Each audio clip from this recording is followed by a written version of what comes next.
Praise lord everyone. మత్తయి సువార్త 9వ అధ్యాయం 24వ వచనంలో స్థలమీయుడి ఇచ్చినది నిద్రిస్తున్నది గాని చనిపోలేదు అని చెప్పి వారితో చెప్పినప్పుడు వారాయనను అపహసించిరి అని చెప్పి వ్రాయబడిందండి.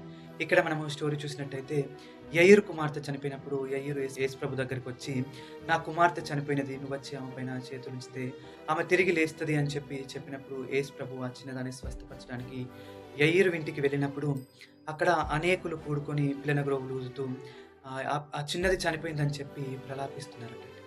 అప్పుడు యేసు ప్రభు స్థలమీయుడి ఆ చిన్నది చనిపోలేదు నిద్రిస్తుందన్నప్పుడు వారు ఆయనను అపహసించారట.